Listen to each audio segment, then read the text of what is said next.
Hello, and we're delighted to welcome you to Healthwise, the TV show. I'm your host, Ralph Hipp. Karen Farron is my guest today, working to help people both restore and retain their abilities, helping them through their daily lives by using strategies, exercises, which we'll have some exercises later for you, as you know, and your everyday activities. Karen is an occupational therapist with Cotton O'Neill Physical, Occupational, and Speech Therapy, and she works with a wide range of diagnoses, including people with Parkinson's. Here with me today, we're going to share some strategies with you. Karen Farron, good to have you here. Thanks, Ralph. So I think of occupational therapy, that word occupational, like it's helping us with our job, but it's much more than that. How do we define occupational therapy? Well, first of all, occupational therapy focuses on the things that are important to an individual. So an occupation is what a person needs to be able to do in their daily lives, and so that includes children and adults, even adults that are retired. So occupational therapy focuses on routine tasks like basic self-care. Can you get yourself dressed? Can you move around your home? Can you make yourself something to eat? Can you access the community? Can you manage doing things like writing? Do you have trouble with remembering? Things like that. These are very important things, especially for our seniors. So for the seniors, what age category of people have you worked with? Or Parkinson's patients or et cetera? Well into their 80s or 90s you've helped people? And beyond. And beyond, that is so cool. The oldest gentleman that I worked with, who was a real dynamo, was 103. Well, good for him. And I hope to be like him. And certainly work with children. And with regard to Parkinson's disease, I've seen some teenagers who have some neurological impairments that mimic some of the same challenges that someone with Parkinson's has. But there are some great things that can be done to empower those people and families.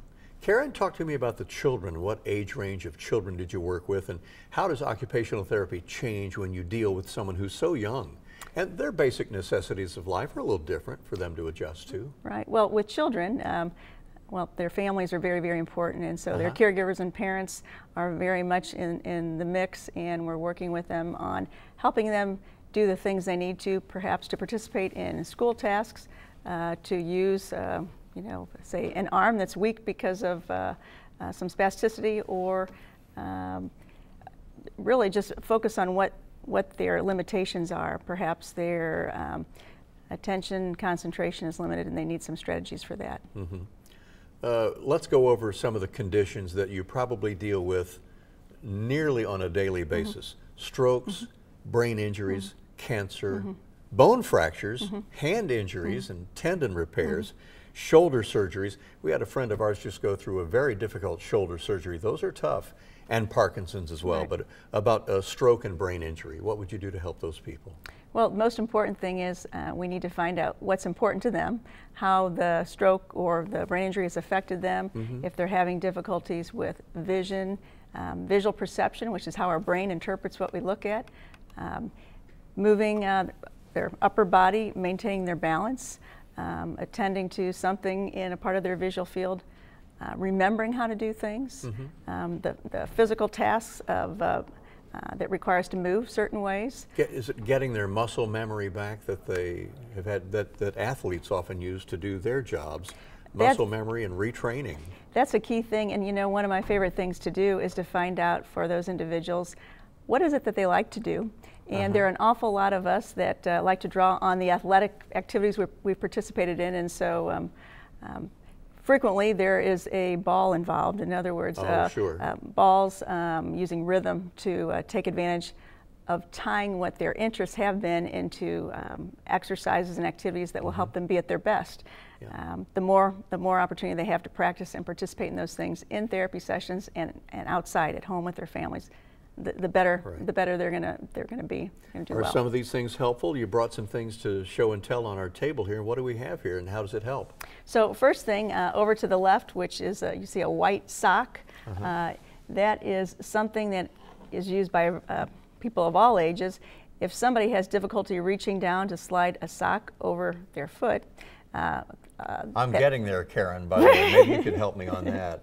It's really great. A little difficult for Ralph to elongate here, so I know this would be fantastic to have. So that opens up the socks. Some technology, some of the basic things, Karen, but you mentioned how the technology has changed, and we're holding up the iPad and the iPhone because are the families able to record the progress that their family members are making. They can Yes. take it home and look at the video and look at it with their loved one, or mom or dad, look how well you did today. Right. Yeah? And you know, a lot of families, like my own, have relatives that live out of state. And that's a wonderful way to share and use FaceTime or a web-based resource and say, Mom, I want to do the exercises with you. I'm here in Missouri and you're in Kansas. That is so great. it's awesome. Yeah. And you can share that with your family. Another thing I wanted to mention is with phones, whether we're talking about an Apple phone or an Android phone, you know, there's a lot of apps, and those apps can help with a variety of things. Cognitive challenges, actually exercises, reminders to take medication, and actually other features with regard to the smartphones. So with the technology changes that you've seen, Karen, it would primarily deal with iPads and iPhones or smartphones. The phone and video technology is the greatest advance in technology you've seen in your field lately. It's awesome. We've got elastic shoelaces. Right. I would be all over these. And what is this other contraption I'm holding in my hand? And you can't crochet with that, No. but you can put a button through a buttonhole if you have difficulty because of limited dexterity in manipulating something like buttons. That's great. And we just have a few seconds here to get you in contact with everybody. How can they reach you, Karen? And say, I'd like to pursue some occupational therapy. How can they get in touch and get connected? We just need to have a referral from your doctor and let them know what you're having trouble with. And not only may occupational therapy be of assistance to you, certainly physical therapy and speech therapy, and we provide those services. So let your doctor know what you're having trouble with or what you'd like to improve, and we would love to help you. And just a quick address or location they should come to? Would they come in person? Or? Well, we have 2 outpatient clinics. And so what we usually do is once you are referred, we'll be in contact with you to see what's going to work best for you. Great. All right. We're going to stop right there. Take a look at that website, storemontvale.org. And Karen Farron, thank you for sharing occupational therapy. It's been very interesting. Thanks. Time now to get you moving with our HealthWise TV exercise segment. We have some fun and rather invigorating, low-impact exercises you can do with the kids if they're home right now. And be sure to consult with your doctor before you start this or any exercise program.